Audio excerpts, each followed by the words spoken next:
The Sublime Beauty of Salvation. Devotional Thoughts for Women by Marianne M. Grutner. God is a lover of the beautiful, and above all that is outwardly attractive, He loves beauty of character. He would have us cultivate purity and simplicity, the quiet graces of the flowers.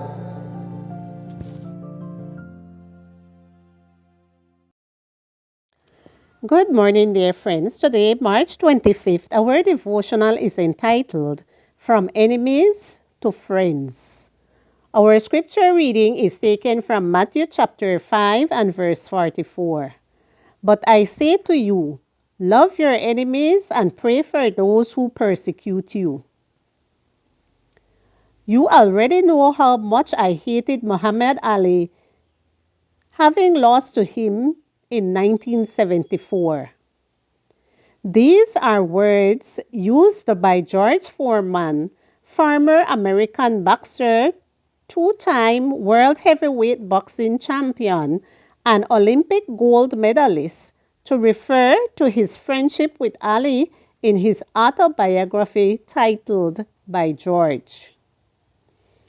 2 months after his conversion, Foreman called Muhammad and told him about his experience with God.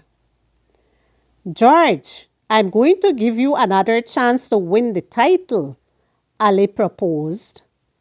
Thank you, Muhammad.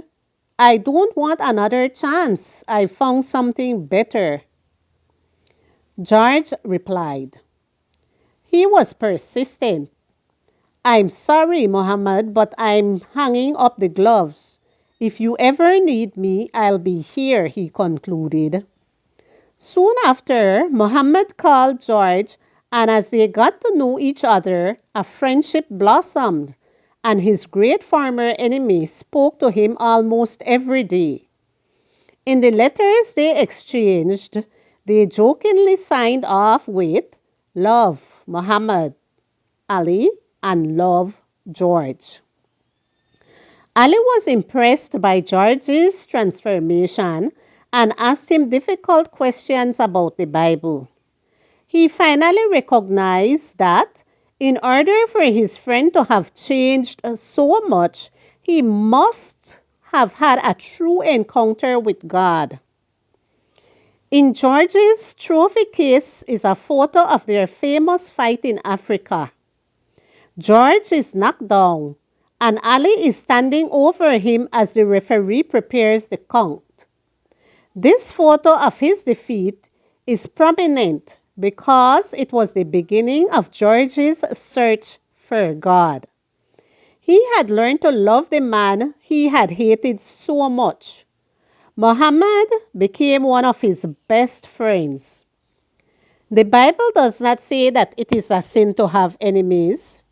It is not always possible to consider everyone as a friend, but it does tell us to love our enemies. Biblical logic is different from ours. God's way of loving is different from ours. This involves saying, okay, someone has wronged me, but because I am being transformed by God's grace, even though I have been hurt and do not feel love for that person, I can practice loving them. Love, according to God, is not a feeling. It is one of the principles of His kingdom.